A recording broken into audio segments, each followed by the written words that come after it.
Hola, buenos días, casi tardes. Buen día.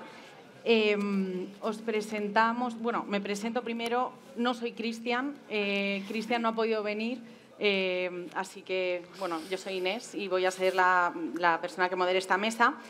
Una mesa que, como veis en el título, es cartografía de redes culturales, conectando prácticas, territorios y comunidades, y que engloba distintas redes, porque la idea de esta mesa no es como destacar la importancia de las redes para fortalecer ecosistemas, proyectos y comunidades profesionales y ciudadanas que estén conectadas. Como decía en esta presentación de proyectos, vamos a conocer de primera mano 5 iniciativas que se articulan como redes con vocación de fortalecer prácticas culturales, participativas y comunitarias. Con enfoques diversos, distintas escalas de trabajo, formas de organización u objetivos de incidencia, estas organizaciones o colectivos implicados resultan a la vez complementarios. Conocer estas redes un poco más en profundidad, sin duda, será inspirador para impulsar otras iniciativas, pero también para favorecer sinergias y complicidades entre unos y otros agentes. I would like as well to present this table in English because we know that there are people from all over the world that came here to the Culture and Citizenship meeting with the excuse of Mondial Cult, no? That is next week here. So we also have an international network with us. So I would like to, I would like to introduce this space as well in English. As I was saying, we present different networks of different scales and organization forms. I would like to highlight the importance of all these networks to imbricate them and make connections between them. So, empiezo con mujeres en las artes visuales, Cultura Asociativa contra la Desigualdad, que es una organización que implica diferentes localidades españolas y que agrupa a más de 750 socias procedentes de todos los territorios, como decía, del Estado español. Nos lo presenta Nerea Bella García, que es coordinadora territorial de MAB en la Comunidad Valenciana, investigadora en formación en el área de estética y teoría de las artes de la UJI, donde realiza su tesis doctoral sobre estética de las maternidades en el arte contemporáneo. Bueno, muchísimas gracias, Inés. Gracias a todas y todos los que estáis aquí, además a estas horas, compartiendo con nosotras esta cartografía. Y bueno, gracias, por supuesto, a la organización del Encuentro de Cultura y Ciudadanía. Nosotras somos MAP, Mujeres en las Artes Visuales. Somos una asociación que, como bien ha dicho Inés, trabajamos a lo largo y ancho de todo el Estado español. Tenemos más de 750 socias y ¿quién forma parte de esta asociación? Pues, como bien dice el nombre, diferentes mujeres de las artes visuales, desde investigadoras, docentes, artistas, pero no solamente. Ahí os he dejado una línea, o sea, una lista que acaba con y otras profesionales de las artes, porque desde luego somos muy diversas y además a veces estas etiquetas se superponen porque, bueno, como bien sabéis, en este sector a veces nos toca hacer un poquito de todo, ¿no? ¿Qué hacemos? Pues bueno, lo que hacemos principalmente es trabajar de manera colectiva para lograr esa representación y esa igualdad en nuestro sector. Como bien sabemos, tenemos muchas leyes que han costado mucho de conseguir al movimiento feminista, que se han conseguido tras muchas reivindicaciones, y tenemos en nuestro Estado la Ley de Igualdad. El artículo 26 de la Ley de Igualdad nos dice que tiene que haber igualdad en el sector cultural. Nosotras, ¿qué intentamos hacer? Pues que este artículo se aplique efectivamente, porque claro, cuesta mucho conseguir las leyes, pero más cuesta convertir este hecho legislativo en una realidad, pues eso, ¿no? De hecho. ¿Cómo hacemos esto? ¿Cómo hacemos que se aplique la igualdad en nuestro sector? Pues bueno, hace muy poquito hemos sido declaradas de utilidad pública por el Ministerio de Interior y además hacemos muchas actividades que precisamente lo que intentan es eso, ¿no? Es visibilizar, reconocer y también reivindicar el papel de las mujeres en las artes visuales. Ahí tenemos, por ejemplo, nuestra Bienal, que es cada 2 años y que reconoce buenas prácticas y pues eso, iniciativas pioneras en el sector de las artes visuales. También tenemos los premios MAP. También tenemos el Foro MAP, que se hace también cada 2 años, coincidiendo el año que no hay Bienal, hay Foro, donde compartimos de una manera pues, en diferentes mesas, y este año el Foro del 2025, ya os invito, aprovecho este espacio para deciros que será en Cuenca y trataremos el tema de la ruralidad. Ahí cada 2 años que se hace el foro, se trata un eje central. También tenemos el Observatorio de MAP, ¿qué hacemos en el observatorio? Pues sobre todo lo que hacemos es emitir informes sobre la realidad de las mujeres en las ferias de arte, por ejemplo, o las mujeres en los museos. Vamos a las ferias de arte y contamos cuántas mujeres y cuántos hombres están representados en esas ferias de arte. Este, por ejemplo, es el gráfico que hicimos del informe de la Feria Arco, que es quizás la feria pues eso, la más grande, la más conocida, en el 2025, en el que vimos que solo había una representación del 5,8% de mujeres españolas. Además de los informes, en Arco también hemos participado colectivamente, y esta es parte de nuestra esencia, el articularnos de manera colectiva para conseguir aquello que nunca conseguiríamos de manera individual, para hacer performance, acciones visuales, pues eso, en las que se llama a la participación de las socias para reivindicar, por ejemplo, que en Arco no estamos suficientemente representadas, como se hizo en esta performance de 2025 que decía Arco, un ecosistema incompleto, o en esta otra del 2023. También hemos hecho algunas otras acciones reivindicativas, como estas pegatinas que se repartieron en el 22 de no al 7% por la compra que ese año hizo el Ministerio de Obra de Artistas, que solo incluía un 7% de autoría femenina. Y pues también lanzamos otras iniciativas, como es la herramienta MAP para la igualdad. Disculpad que voy muy deprisa, pero es que no quiero dejarme nada.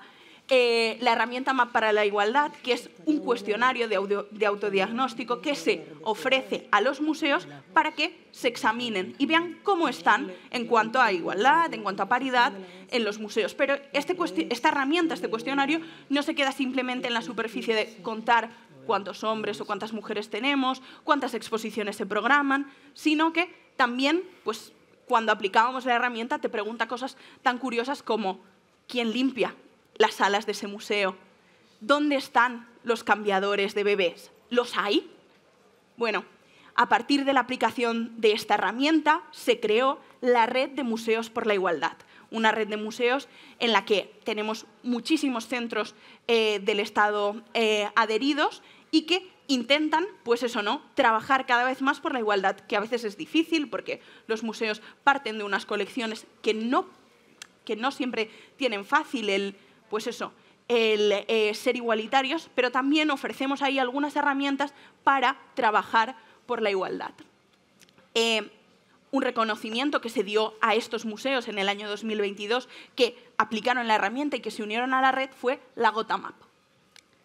También hacemos, como decíamos antes, tenemos socias en todos los territorios y con la idea de descentralizar la asociación tenemos coordinaciones territoriales. Yo hoy, como ha dicho Inés en su presentación, os hablo desde la coordinación territorial de Castellón, Valencia, Alicante, donde aparte pues tenemos nuestra propia programación. Por ejemplo, ya llevamos 3 años programando los Debats MAP, en los que analizamos pues, cuestiones de actualidad, pero también hacemos una tarea de genealogía, de descubrimiento y redescubrimiento de aquellas que nos precedieron o cuestiones de mirar al futuro. también colaboramos con otras entidades. Pues, por ejemplo, hace 2 semanas inauguramos una exposición de libros de artista en colaboración con el Ayuntamiento de Valencia. Y también tenemos publicaciones que, bueno, os invito después a pasaros por el stand y a echarles un ojo, como las que hacemos desde la revista M, Arte y Cultura Visual, y otras pequeñas publicaciones que hacemos a modo editorial, como este catálogo de buenas prácticas. El estar juntas y el estar trabajando de una manera colectiva nos hace poder llegar a sitios donde individualmente nos sería muy difícil. Así hemos podido participar del Estatuto del Artista o del Plan de Derechos Culturales. Y, me falta la última diapositiva.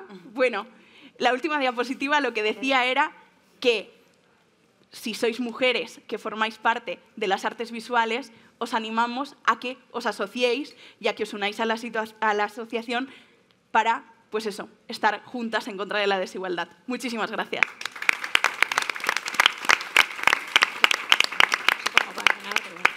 Muchas gracias, Nerea. A continuación tendremos a otra red, la REAC, la Red de Espacios y Agentes de Cultura Comunitaria, que es una red estatal cuya red de acción y colaboración es un referente en el ámbito español, en el ámbito de los agentes y espacios de cultura comunitaria. La red nos la presentará Marisa Lafuente, que es gestora cultural y jurista especializada en derechos culturales. Diseña e impulsa dispositivos colectivos y comunitarios que fortalecen la participación, la gobernanza compartida y el acceso equitativo a la cultura como derecho fundamental. Bueno, buena tarde a tothom y muchas gracias a la organización, ¿no?, por invitarnos de nuevo a REAC. ¿Vale? La red de espacios y agentes de cultura comunitaria aglutina a un número muy significativo en todo el Estado español, ¿no? Surgimos en 2020 por la urgencia que teníamos como sector de cubrir unas necesidades urgentes, sobre todo de apoyarnos unos a otros, ¿no?, de salvar el aislamiento que teníamos como colectivos, de mutualizar recursos y, sobre todo, de visibilizar la herramienta que es la cultura comunitaria para crear cohesión social y emancipación ciudadana, ¿no? En estos 5 años que llevamos de vida, hemos logrado, con mucho esfuerzo, hacer muchísimas cosas. Desde que nos formamos con personalidad jurídica, pusimos en marcha herramientas libres, ¿no?, como nuestra wiki de cultura comunitaria, que invito a que visitéis todos. Hicimos un primer diagnóstico del sector que fue pionero, no solo en Europa, sino y alabado, que visibilizaba, ¿no?, y ponía en el mapa lo que es la cultura comunitaria, que en el Estado español pues estaba hasta ese momento un poco desdibujado. Hemos creado herramientas de cuidados para nuestra organización interna que están poniéndose en marcha y que esperemos que se desarrollen con vitalidad. Y, sobre todo, hemos hecho una labor enorme en la incidencia política, situando al sector de la cultura comunitaria como sector estratégico, estando en todos los foros y mesas defendiendo la visión comunitaria, también en el Plan de Derechos Culturales, en el Estatuto del Artista y hemos estado en todo tipo de sitios para presentar lo que es la cultura comunitaria, que todavía no se tiene muy claro qué es, ¿no? Lo que pretendemos en el futuro, desde luego, es afianzar todo ese trabajo de muchísima gente, muchísimo esfuerzo, también en precario, trabajando por activismo muchas veces y eso, cuidar este trabajo, que sea cómo se establece y cómo se remunera, y también los cuidados en las organizaciones que como las nuestras, trabajamos a pie de calle con colectivos en los barrios, en lo insular, en lo peninsular, cuidarlo y seguir este camino, a ver si lo conseguimos. Yo quería poner un vídeo para que veáis, nos pongáis caras y veáis un trocito de qué hacemos. No sé qué tengo que darle, perdona. a la de abajo, esta. No, la de Esta, muy bien.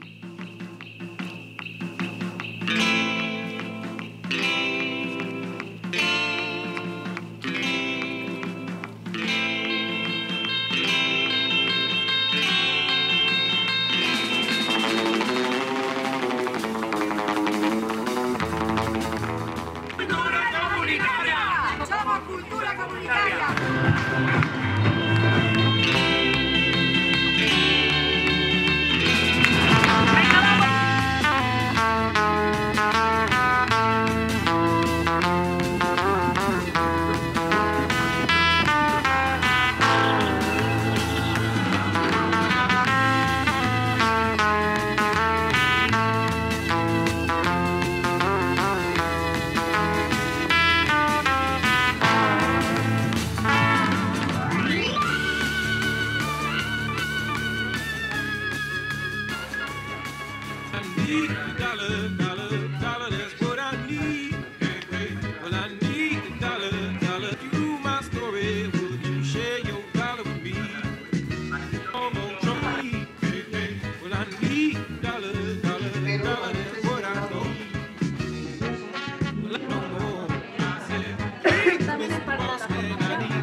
Mira, comento esto que se me ha olvidado decirlo. Lo dejo que termine.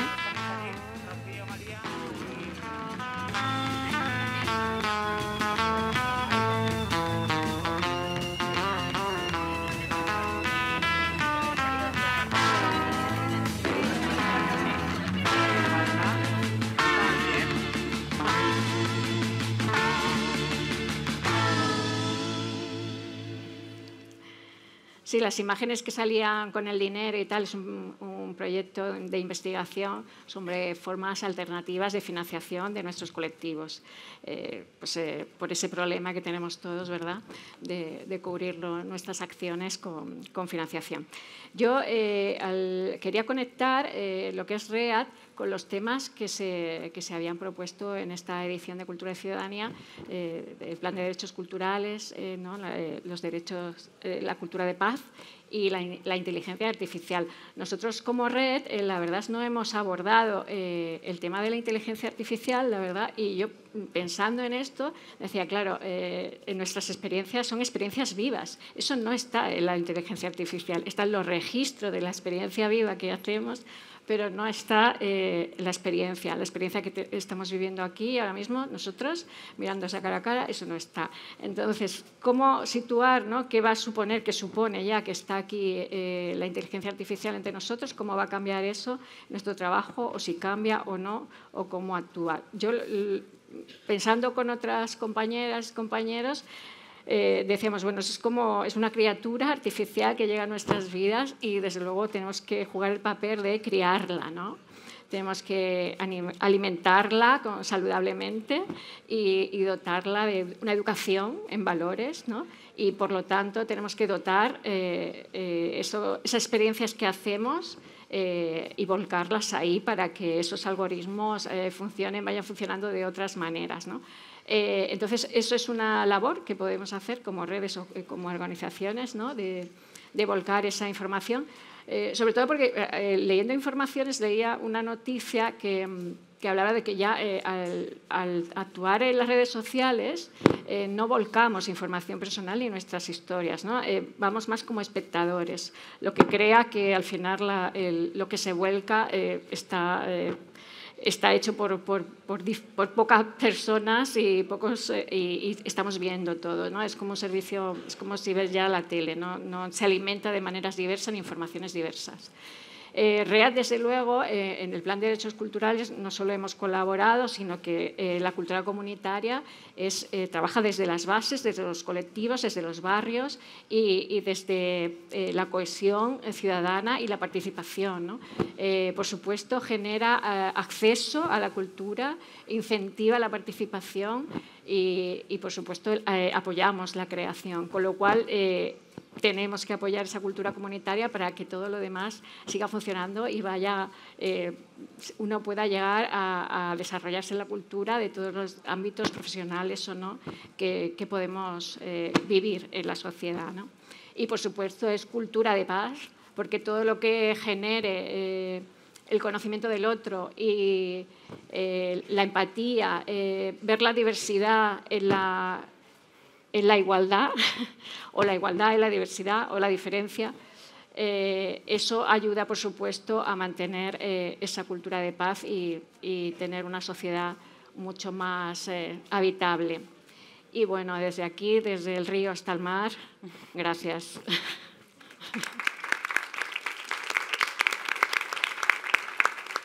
Muchas gracias. Muchas gracias, Marisa. A continuación tenemos al programa Ibercultura Viva, que es un programa de cooperación iberoamericana que se enmarca en los valores de diversidad, respeto e igualdad y que desde su implementación en 2014 busca fortalecer las prácticas culturales de base comunitaria y apoyar el desarrollo de procesos participativos en las comunidades y territorios de mayor vulnerabilidad. Para presentarlo con nosotros está Flor, que es licenciada en Letras por la Universidad de Buenos Aires, dirigió y editó revistas culturales digitales y en papel en la Secretaría Técnica, es la Secretaría Técnica de Ibercultura Viva, y sus textos abordan temas de política y cultura contemporánea. También es poeta y dictó también cursos en universidades de Argentina, Perú y Alemania. Y también está con nosotros Diego Benjaví, que es consultor en redes y formación de Ibercultura Viva, con 20 años de experiencia en políticas culturales comunitarias. Entre 2011 y 2024 fue coordinador del programa de Puntos de Cultura de Argentina y es docente universitario en gestión cultural y coautor del libro Valorizar lo propio, potenciar lo común. Gracias. Ahora sí. Perdón, es que no estoy acostumbrada a este tipo de micrófonos, entonces a veces hago comentarios sin darme cuenta, así que les pido disculpas. Bueno, siguiendo, para ir enlazándonos, ¿no?, en las intervenciones, recién le escuchaba a Marisa que cerró su intervención hablando un poco de la inteligencia artificial, que pareciera ser algo un poco antagónico a esto de lo vivo, ¿no?, de la materia viva. ¿Se acuerdan de la realidad virtual? ¿Alguien se acuerda de la realidad virtual? ¿Se acuerdan cuando se hablaba de la realidad virtual como esa nueva realidad que iba a venir, que iba a copar en el futuro cada vez más los lugares de lo analógico? Y había unas máscaras de realidad virtual, de hecho, que vos te las ponías y adentro veías unas imágenes. Es como si todo se hubiera vuelto en realidad ya un poco esa realidad virtual. Y eso responde no solamente a un fenómeno cultural, sino al despliegue cada vez más ancho y grave de tecnologías militares y comunicacionales dentro de las cuales se inscribe el desarrollo de la inteligencia artificial y también el desarrollo de las redes sociales, sin dudas. Hoy, tecnologías puestas muy eficazmente al servicio de la guerra, ¿no?, por supuesto, y del genocidio. ¿Y por qué traigo esto, ¿no?, y quería enlazarme con lo que decía Marisa para hablar de Cultura Viva, ¿no?, y de Ibercultura Viva y de qué es este programa que en general cuando llevamos a distintos lugares y exponemos acerca de esto cuesta un poco entender qué es Cultura Viva, qué es este concepto, porque bueno, es algo muy propio quizás de una latitud, el concepto, porque la política de Cultura Viva es una política que inaugura hace 20 años con el primer gobierno de Lula, el Estado brasileño, como una política de levantar de abajo hacia arriba las experiencias culturales comunitarias de lo más heterogéneo de un país como Brasil, ¿no?, con esa extensa territorialidad y esa gran pluralidad de experiencias indígenas, afro, religiosas, espacios culturales. Y con la política de puntos de cultura, Brasil se convierte a nivel primero regional, ¿no?, irradiando esa política a distintos países de América Latina, y después también ya en términos globales en un actor que presagia toda una forma de entender la política cultural con eje en lo comunitario, con eje en la comunidad, ¿no? Que a veces en los ministerios de cultura se traduce como a veces esta diferenciación de áreas que hay, ¿no? Entre lo comunitario y las industrias culturales. Nosotros tenemos una visión más integral, creemos, pero sí trabajamos obviamente con algo que consideramos que es fundamental y que es donde entendemos se intersecciona lo social, lo cultural, el trabajo, lo político, lo comunitario, que es en esto de la cultura viva, que son estas expresiones en presente, ¿no? De diversos colectivos y comunidades que trabajan concretamente en territorios, ¿no? En territorios urbanos, rurales, digitales, en experiencias de producción, de gestión cultural y también de artes, ¿no? De artes vivas. Por ejemplo, en el teatro comunitario, nosotros trabajamos muchísimo con colectivos de teatro comunitario. Diego ahora va a contar sobre redes concretas que instrumentamos a partir de la institucionalidad del programa, con compañeros, compañeras que llevan a cabo experiencias de cine comunitario, de artes visuales comunitarias, es decir, experiencias artísticas que están en lo real, en el aquí y ahora, conectadas con lo vivo de un territorio, de una comunidad, ¿no? Eso para nosotros tiene una importancia, yo creo que crucial, y cada vez más, de hecho, hay un interés creciente en la cultura viva. Vemos que España ha empezado a desarrollar en el último tiempo, de hecho aquí con Inés, con Jazmín, hemos hace ya un tiempo comenzado por iniciativa de ellas un trabajo de profundización ahí muy potente, y de hecho en nuestras convocatorias los colectivos españoles son cada vez más quienes se presentan a participar en distintas actividades que llevamos a cabo y demás. Nota al pie, quería agradecerles a Inés y a Jazmín por incluirnos en este espacio y en esta feria además tan hermosa que armaron, que es la mejor que vi en un evento de este tipo, así que felicidades. Es una especie de feria rave, es una feria rave con colores.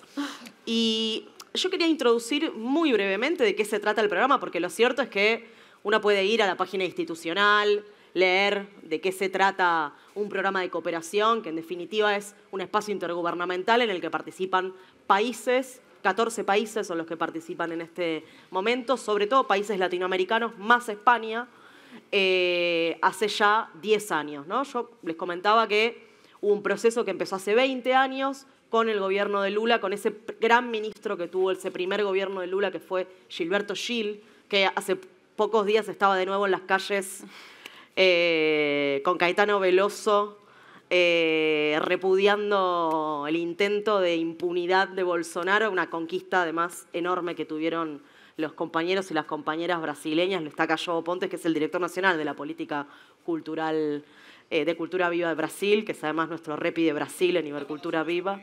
¿Ah? Estaban, sí, estaban. Viva Cultura Viva. Y ese proceso que se da hace 20 años acompaña un proceso que se venía dando en América Latina, que era un proceso de fuerte resistencia antineoliberal que nosotros estábamos atravesando en la región, ¿no? Entonces, estas políticas que acompañan también lo que fue en un momento en América Latina el avance de los nuevos gobiernos progresistas en la región, cuando se empieza a resquebrajar lo que en ese momento se conocía como el consenso de Washington, ¿no? Que ahora pareciera haber un reciclaje de ese consenso con Milei, ¿no? Nuevamente, que obviamente ha eliminado en la Argentina el Ministerio de Cultura, no existe más esta política en la Argentina, y programas como Ibercultura Viva también sirven para alojar esas políticas cuando hay gobiernos que retroceden en los derechos, ¿no? También, obviamente, por la debilidad de las experiencias de gobierno que no han podido instituir y judicializar a largo plazo algunas políticas que después se caen, ¿no? Por eso era interesante también lo que se debatía hoy más temprano alrededor del Plan de Derechos Culturales, que creo que ahí fue interesante la respuesta del Ministerio de Cultura de Brasil, porque prevé también ese escenario, ¿no? Para que no pase lo que nos pasó a nosotros con Milei o con Macri antes. Pero bueno, para cerrar,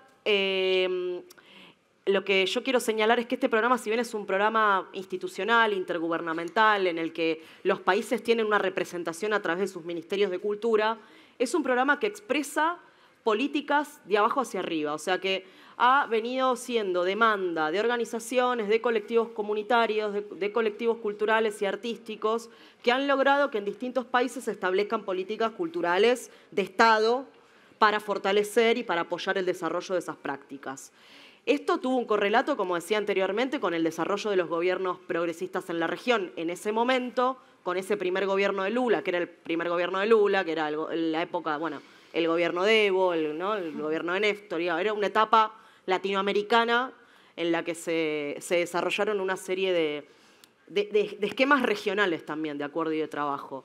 Luego, como sabemos, hubo un retroceso, pero 10 años después de ese lanzamiento con el gobierno de Lula, se logró institucionalizar este programa a través de un fuerte impulso, obviamente, de Brasil, también de Argentina en ese momento, que bueno, Diego fue coordinador del programa en Argentina muchos años, y de otros países que han fundado este programa y que lo han cuidado y que lo han trabajado a lo largo de una década. Ahora estamos cumpliendo 10 años en los que se ha consolidado esta política que ha permitido acompañar también a otros países a desarrollar su política de cultura comunitaria, como ha sido el caso de Chile, que logró desarrollar su programa de puntos de cultura, como ha sido el caso de Perú, que también desarrolló su programa de puntos de cultura. Bueno, Barcelona ahora quiere empezar a discutir y a conversar la posibilidad de tener puntos de cultura en Barcelona. Vamos a estar conversando de eso en Culturópolis. Y sí nos sentimos muy cercanos y muy hermanadas con el proceso que están llevando adelante las compañeras en España, porque con distintos nombres y con distintas formas creo que estamos construyendo un camino común con condiciones distintas en cada país, de acuerdo a la coyuntura política y al momento en cada lugar, pero con una transversalidad de entendimiento en relación a lo relevante y a lo fundamental, que es la gestión cultural comunitaria construida desde abajo, ¿no? Lo veo también ahí a Jorge Melguizo, también otro gran referente de la gestión cultural comunitaria en Colombia, que ha estado también realizando hace unos días el encuentro en Bogotá de ciudades iberoamericanas. Y nosotros teníamos ganas de contarles un par de experiencias concretas para no aburrir. Pero tiene que ser rapidísimo. Cerramos, sí. Eso lo voy a dejar en manos del que sabe hacer síntesis, que es mi compañero Diego Benaviv. Pero yo quería, bueno, politizar un poco la historia del programa para no traerles una presentación fría, contarles que hay 14 gobiernos y ya, ¿no? O sea, que se entienda que es una política muy cercana y muy conectada con las organizaciones sociales latinoamericanas, así que ahora vamos a hablar de nuestras redes. Gracias. Gracias, Flor. ¿Se escucha ahí? Sí, ahí va. Yo sabía que tenía que hablar primero. Pero bueno. Ahora en vez de primero, rápido, por favor. Ahora voy a tener que correr. Bueno, no, brevemente voy a dejar entonces las notas y dar un par de... y dar un par de datos, ¿sí?, sobre el trabajo que venimos realizando.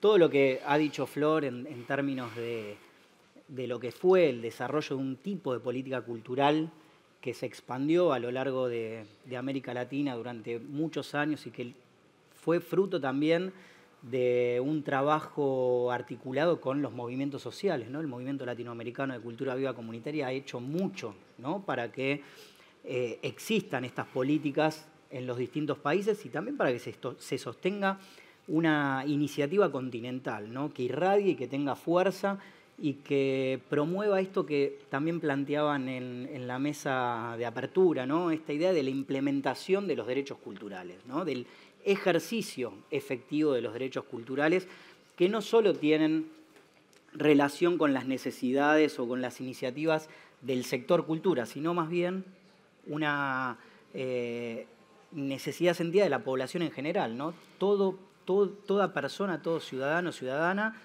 precisa tener en algún momento noción de que está ejerciendo un derecho cultural de alguna forma. Y ahí creo que entra muy fuertemente la idea de cultura viva y cultura comunitaria. Entonces, para amplificar, ¿no?, estas voces y este trabajo con los estados nacionales, lo que hemos desarrollado desde Ibercultura Viva fue una estrategia de trabajo en red, ¿no?, que es básicamente el tema en el que están muchos y muchas de acá planteando sus experiencias, ¿no? El trabajo en red en términos de poder potenciar el trabajo que desarrolla cada actor institucional. Desde Ibercultura Viva tenemos una red de ciudades y gobiernos locales. Bueno, recién Flor hablaba de Jorge, Bogotá forma parte de la red de ciudades y gobiernos locales, también Medellín, sos oriundo de ahí, ¿no, Jorge? Sí, estaba por ahí Alexandre Santini de Niterói, ¿no? Son grandes ciudades que hoy forman parte de nuestra red de ciudades y gobiernos locales y que es una red que hoy contiene a 28 gobiernos locales de 6 países distintos y cuyo trabajo implica potenciar el impacto, ¿no?, de las políticas culturales de base comunitaria a nivel local. Poder generar ámbitos en los cuales se compartan experiencias, ¿sí?, de políticas similares, de formas de encarar el trabajo cultural comunitario a nivel local, de generar ámbitos de discusión, de encuentro, de congresos, de compartir esas experiencias en esos ámbitos y también, ¿por qué no?, desarrollar legislaciones, ¿no?, como es la Carta por los Derechos Culturales que ha lanzado San Luis Potosí, después Niterói, después Concepción de Chile. Va a haber un espacio también para que ellos y ellas cuenten el proyecto de la declaración y Quilmes en la República Argentina.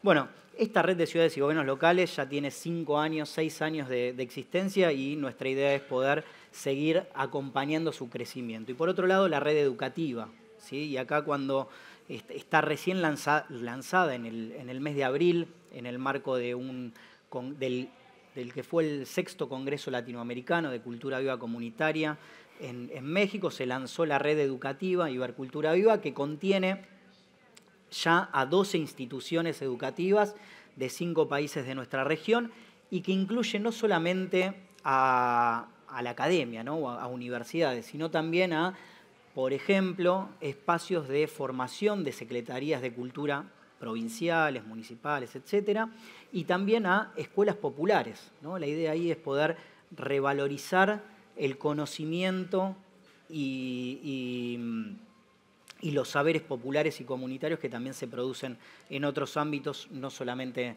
en la academia. Y bueno, y por último, para no ocupar más tiempo, la veo a Inés que me está mirando casi mal, pero no bien. No. Por último, el tema del trabajo en las redes de organizaciones comunitarias, con las redes de organizaciones comunitarias, ¿no?, tanto con el Movimiento de Cultura Viva Comunitaria apoyando los congresos, como con las convocatorias para proyectos de redes y trabajo colaborativo entre las propias organizaciones. Así que bueno, después si hay más tiempo, claro, sí, les dejamos la web que es iberculturaviva.org. Ahí además pueden acceder a un montón de actividades, agenda, oportunidades, convocatorias que van a poder ver y de las que van a poder participar. iberculturaviva.org. Ahí pasé el chivo. Gracias. Bueno, gracias. Now, as I said before, we have an international network, a European network. Culture Action Europe that is really a network of cultural networks, organizations, artists, activists, academics, and policymakers. Is the only sectorial network of culture at European level, and is a political voice of the cultural sector at this European level. Here we have Lars Evert, who is its Secretary General of the network and is going to present us this Culture Action Europe network. Thank you, Lars. Thank you very much. Thank you for the invitation. Apologies that I cannot speak in Spanish and that I might have missed or will probably have missed some very crucial points of the conversation so far, but thank you for accepting my contribution in English. I'm not so sure how I get the slides up, if they are there. There they are. Thank you. I am pressing. Where do I need to point it? Maybe the app... La otra flecha. La flecha de abajo. There? ¿Dónde estabais apuntando el resto? Sí.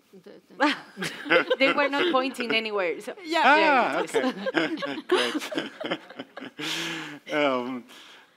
So we are also a network, as all the other networks here on the stage, but we are maybe a little bit more a meta network, so to speak, a network of the networks, and as was said in the introduction, from representing all disciplines in the cultural sector. And it goes back 30 years, approximately, when the EU developed some sort of gravity politically that would impact cultural players on the ground. At that moment, the major European networks, you can think of IETM for independent theatre, or Opera Europa for the opera houses, NEMO for the museums, and so on.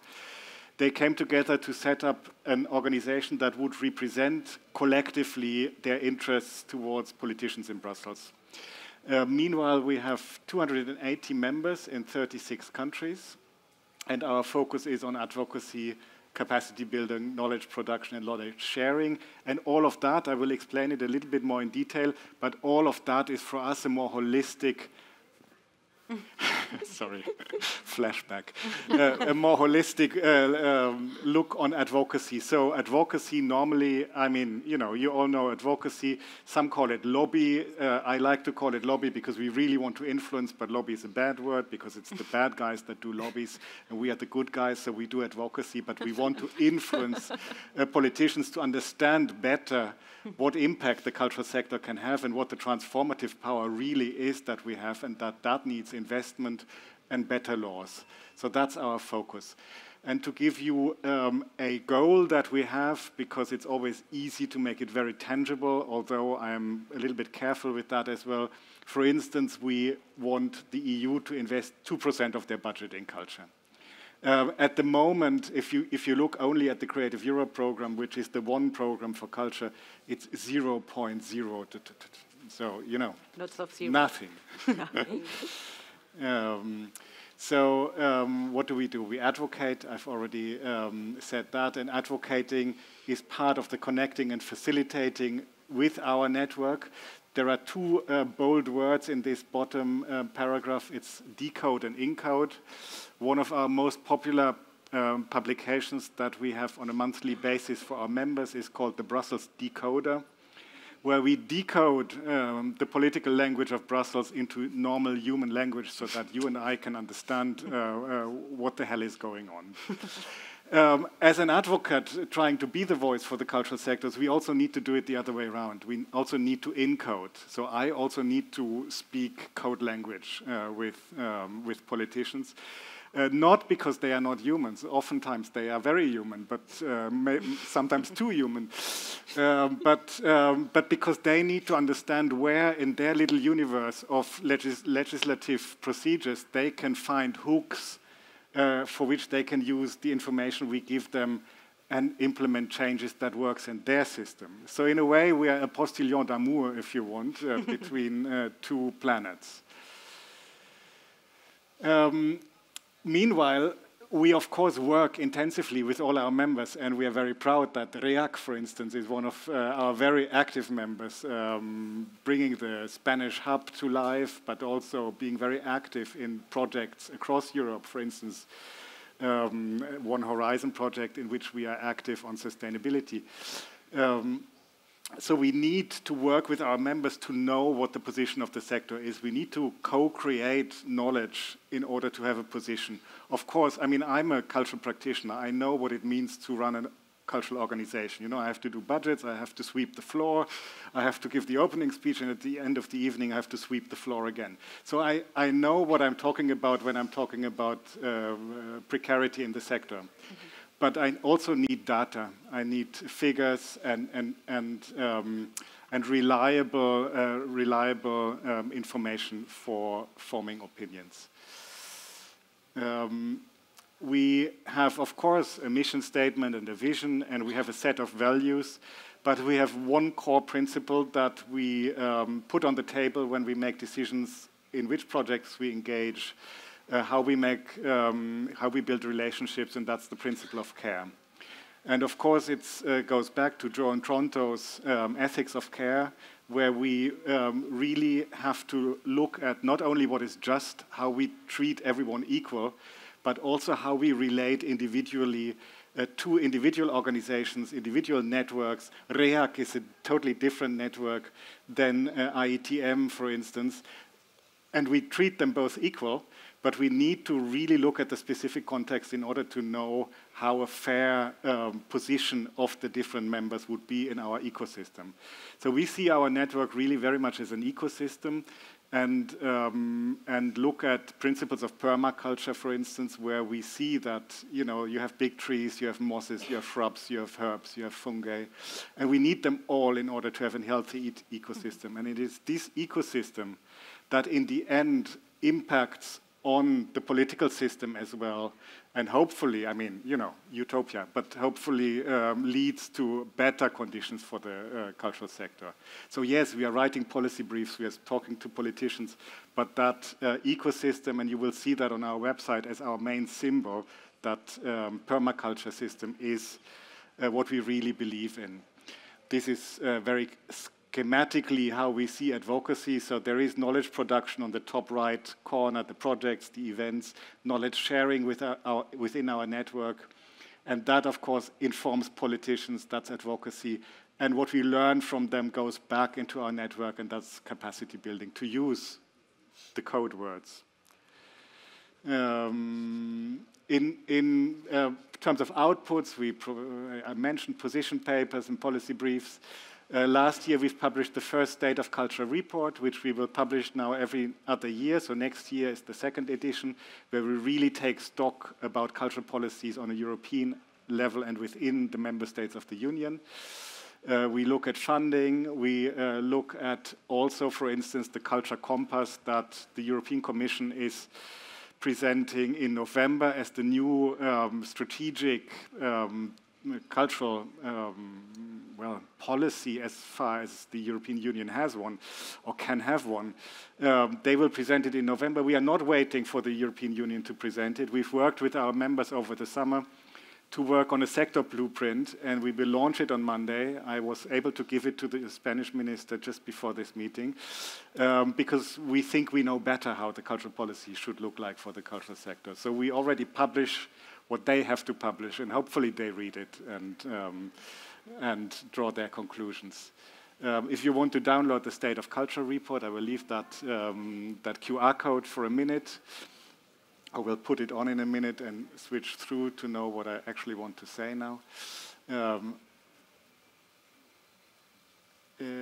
Yes, no, I think that's what I want to say. It's better to leave some time for the conversation. Okay. I think forums like this, where we really speak broader, and also in the next days look at a global context and not only at a European context, are really important to connect cultural policy to issues that are beyond the production of our everyday cultural workers, but that look at the state of the planet at the moment, that look at geopolitics at the moment, look at wars and violence in the world at the moment, and make these policy documents that are so tedious more real, because we don't have any more time to lose. Okay. Thank you, Lars. Now, perdón, me vuelvo a pasar al español.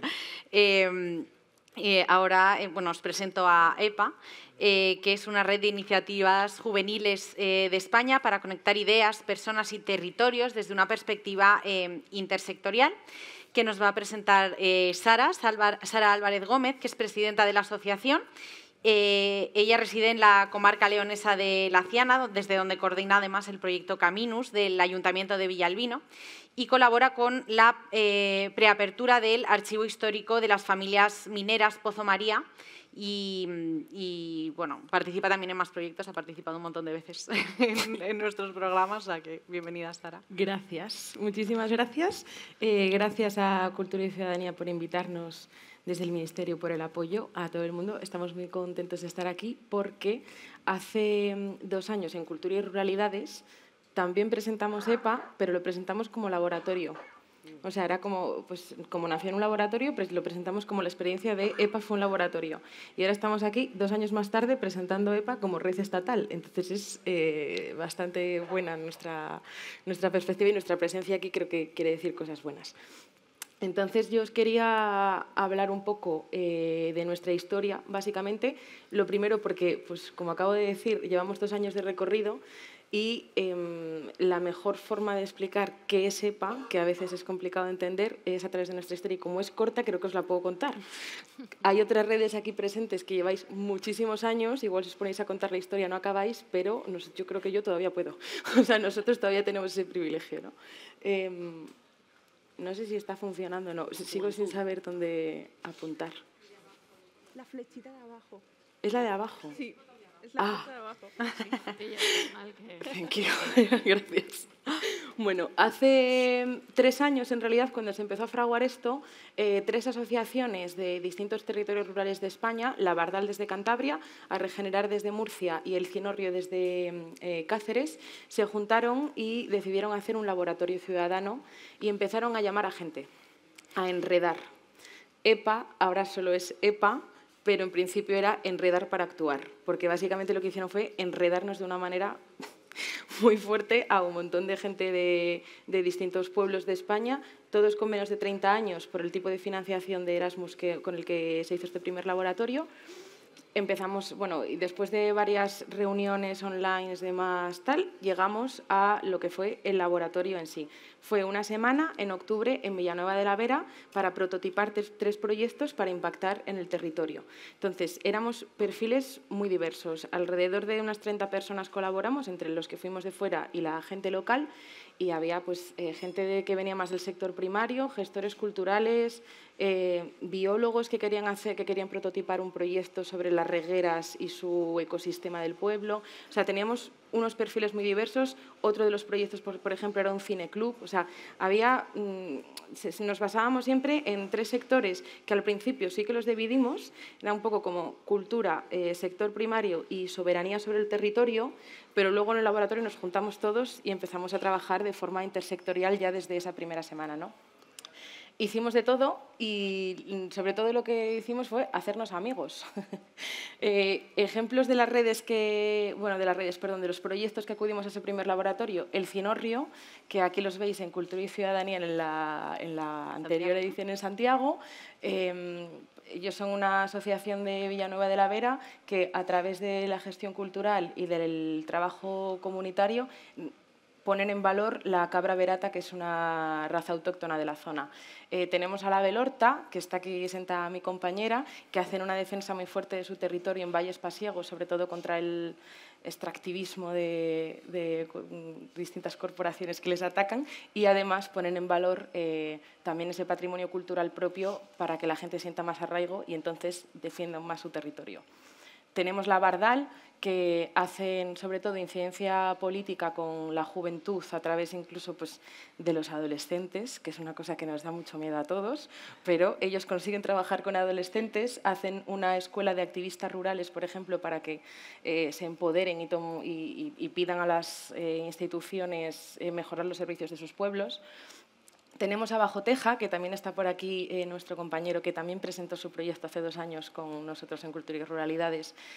Hacen un puente y crean unos espacios muy amables para reflexionar y entender qué es lo queer en los territorios rurales. Y este es el proyecto que yo gestiono en mi ayuntamiento.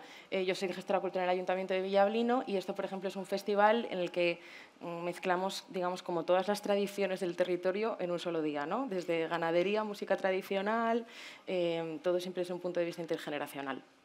O pastoras nómadas, que básicamente reivindican el papel de las mujeres jóvenes en el pastoreo tradicional. Todos esos sectores, todos esos perfiles y toda esa misma gente en el mismo sitio. Pues nos llevamos muy bien. Entonces, al final de esa semana, prototipamos 3 proyectos, lo hicimos, pero en realidad lo mejor fue que nos hicimos amigos. Entonces salíamos de esa semana, bueno, llorando como si fuese un campamento de verano y fuésemos adolescentes, como madre mía, ¿cuándo nos vamos a volver a ver? Y demás. Todos haciéndonos amigos y a partir de ahí dijimos, ¿cuántas veces hemos participado en proyectos intentando hacer red entre proyectos, no sé qué, que no funcionan? No sabemos por qué, pero esta vez está funcionando, entonces es como vamos a tirar. Así que seguimos trabajando juntos y una palabra que repetimos mucho desde el principio de la historia de EPA fue la palabra orgánico. O sea, nosotros no decidimos hacer una red o hacer una asociación de asociaciones y proyectos. Nos caímos muy bien, empezamos a visitarnos entre nosotros. Después de ese primer laboratorio ya estábamos proyectando un documental del cinorrio en mi pueblo en un evento sobre una raza autóctona. Al mes estábamos en el pueblo de Marina, mi compañera, también viendo un carnaval tradicional. Al mes estábamos, o sea, fue como fuimos como visitándonos entre nosotros para conocer nuestros proyectos y al principio, de forma orgánica lo que nos surgió fue enredarnos entre nosotros entre proyectos. Pues yo quiero hacer una cosa sobre ganadería, voy a hablar con Marina, que viene del sector primario, y también quiero hacer algo que tenga que ver con juventud y con incidencia política, así que voy a hablar con la Bardal. Nos juntábamos los 3 proyectos y montábamos una iniciativa. Y en esa iniciativa involucramos a todos los demás que habían participado en el laboratorio. Esa fue como la cosa, ¿no? Que siempre fuese de forma orgánica, a ver cómo nos sale trabajar y a partir de ahí ya veremos a dónde nos lleva. Hasta julio del año pasado, en realidad, de 2024, que decidimos juntarnos para hacer un poco un repaso de qué había pasado en esos últimos meses y si nos habíamos llevado bien, mal, cómo habíamos trabajado. Aquí nos veis en la piscina de la Casa del Pozo en Villanueva de la Vera, en la sede del Cinorrio, donde decidimos que queríamos dar un paso más allá y no solo enredarnos entre nosotros como red informal, sino que queríamos formalizarnos, tener nuestra propia forma jurídica y empezar. Ahí fue cuando nos dimos cuenta que todos esos valores compartidos que teníamos entre todos los proyectos de cuidar el territorio, bueno, en realidad, o sea, de ser personas normales que vivimos en pueblos y que queremos tener pueblos bonitos y buenos y una vida digna en nuestros pueblos. De repente todos esos valores compartidos se habían metido todos en un saco y había salido como un ADN propio de EPA. Dijimos, pues ahora que tenemos como nuestra propia identidad, nuestros propios valores y además un montón de metodologías cruzadas de todas las asociaciones y proyectos y personas que formamos esto, vamos ya a ser EPA como tal. Ahí decidimos tener nuestro CIF, fue en julio, lo conseguimos en enero de este año, porque bueno, las cosas de Palacio van despacio. Ahí también fue cuando decidimos que todos estos valores que teníamos de trabajo colaborativo, comunitario, de tejer red, los íbamos a mantener en la propia creación de EPA y de nuestra estructura. Por ejemplo, a través de las redes sociales, que ya que está en nuestro Instagram nos podíais seguir, si os apetece, pero bueno.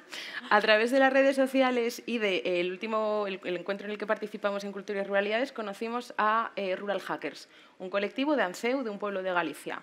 Ellos nos propusieron que nuestra página web y, digamos, como toda la parte más informática de lo que podría ser EPA, se hiciese a través de un hackathon que organiza la Fundación WordPress. Pues ahí tuvimos como un debate de, igual nos sale una web fea, porque claro, un hackathon es que tú llegas allí, tú dices cómo te gustaría tu web y se juntan un montón de programadores y un montón de gente que no te conocen y no se conocen entre sí durante 6 horas a programar tu web. Y tú dejas de tener decisión sobre tu propia web, porque al final pues, hay un diseñador ahí y es el que te va a hacer el diseño. Le puedes decir, me gusta más esto o menos, pero no deja de ser una cosa en la que tú asumes que cuando haces algo de forma colaborativa, abierta y sin saber muy bien qué perfiles van a aparecer, igual el resultado no es exactamente el que te gusta, pero eso es coherente con cómo nació EPA, con cómo hacemos las cosas de forma orgánicas y nuestra identidad, ¿no? Cómo queremos ser. Entonces, me parece como muy buen ejemplo, por eso traigo lo del hackathon, como cuando estábamos todo el rato con el tema de hacerlo de forma orgánica, queremos hacer de forma orgánica hasta la web, o sea, como ser muy coherentes con nuestros valores, ¿no? Y el primer proyecto que ya creamos como EPA, digamos como con el ADN de EPA, fue este que se llama Encuentros en las Lindes. Si teníamos claro una cosa es que siempre trabajamos de forma intersectorial. Esos 3 sectores que dijimos al principio, soberanía, sector primario y cultura, ya no los dividimos tanto. Sí que es verdad que por funcionalidad seguimos utilizando estas 3 temáticas, pero todo está mezclado todo el rato. Y para muestra un botón, porque es que al final la Asociación La Belorta, por ejemplo, que hace talleres sobre oficios tradicionales y cultura, que también defiende el territorio y que hace incidencia política. Su representante es Marina, que está aquí, y ella viene de una familia ganadera y está intentando poner cabras. O sea, tenéis todos los 3 sectores en una misma persona, ¿no? Un poco EPA, en EPA somos todos así todo el rato. Entonces, quisimos juntar el sector primario a través de la ganadería. Una de las cosas que más nos importan, porque somos jóvenes, que es el relevo generacional en los territorios rurales, y además aportar un poco la parte del sector cultural y de cómo la gestión cultural podría ayudar, digamos, o poner en valor un poco la imagen pública que tiene la ganadería en España, ¿no? Yo siempre digo que desde la cultura le debemos mucho a la ganadería, porque yo en mi pueblo trabajo con música tradicional, con folclore, que nace estrictamente de la ganadería, y sin ganadería no existiríamos. Entonces, un poco cómo hacer esa devolución. En Encuentros en las Lindes seguimos la misma metodología que aplicamos en el primer laboratorio y que intentamos aplicar en todos los proyectos que hacemos, que es hacer varios encuentros en distintos territorios. En cada uno de esos encuentros tratamos distintas temáticas. En el primero fue como un análisis de cuáles eran las problemáticas de la juventud en el sector primario. En el segundo, que fue en mi pueblo, como es una cuenca minera, aprendimos un poco pues, de las luchas mineras y de las cooperativas, cómo organizarse y cómo tejer red entre nosotros. Y además de ver vacas y comer en cabañas, que eso siempre lo hacemos, acabamos juntándonos también dentro del propio proyecto, no solo ganaderos, porque al principio hicimos un llamamiento a ganaderos, pero acabaron apareciendo de todo. Conocimos a Javichu, que es ganadero, pero no hace producción cárnica, sino que tiene cabras bombero para cuidar los montes. Conocimos a Lorenzo, que es scout, y entonces es un poco como esa organización de los scouts la utiliza en su ganadería y tiene una carnicería propia, o sea, como gente maravillosa. Y en el último encuentro, que fue en San Pedro, en Villanueva de la Vera, San Pedro es una fiesta que recuperó el Cinorrio, esta asociación que os comentaba antes. Es una fiesta de pastores, pero desde la gestión cultural pusieron en valor la fiesta y demás, y hicieron una cosa muy importante, que es transformar un poco la tradición desde el respeto para mantener vivo ese patrimonio y que no se convierta en una cosa de museo, ¿no? Que es una de las cosas que nos preocupa mucho en la asociación, que pase con nuestras identidades culturales de nuestros territorios. Sara, me sabe fatal meterte prisa, pero No te queda preocupes. un minuto para una pregunta. Pues Vale. mira, en realidad, o sea, sobre todo era como para explicar un poco esto, porque es el único proyecto que hicimos hasta ahora y de aquí sacamos también un poco nuestra metodología. Lo que queremos es, esto fue como la última asamblea que tuvimos en Granada.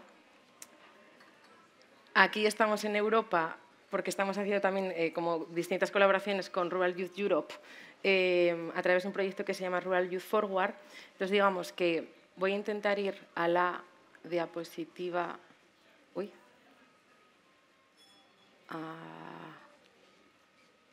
Aquí.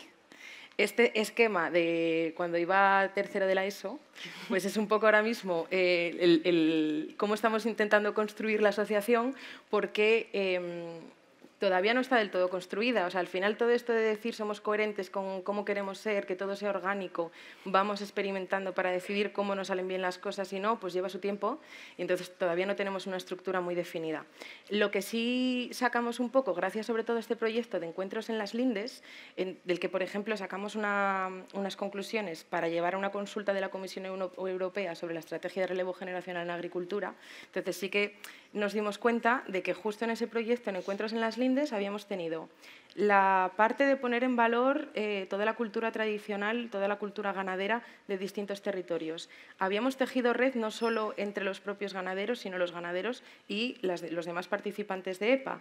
Habían salido proyectos propios para nosotros, para enriquecer EPA y para ir construyendo la pata del sector primario, cómo queremos organizarnos y qué necesidades podemos cubrir desde EPA a los ganaderos. No papeles, porque para eso están los sindicatos agrarios, pero igual para poner en valor la tradición ganadera sí que podemos echar una mano nosotros. Incluso nos habíamos dado cuenta dentro del mismo proyecto, todo eso lo podemos hacer desde EPA, pero hay un montón de cosas a las que no llegamos por mucho que nos organicemos entre nosotros. Entonces tenemos que hacer incidencia política y tenemos que llegar a las instituciones que están legislando sobre estas cosas a las que no llegamos entre nosotros, ¿no?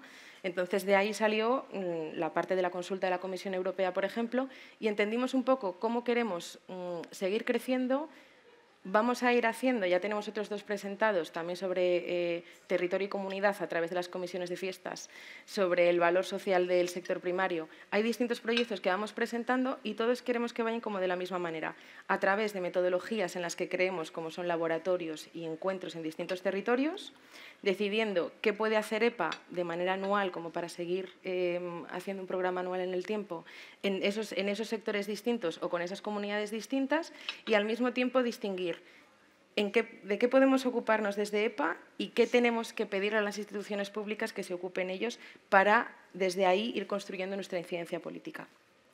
Y, en realidad, yo creo que está. Pues muchas gracias.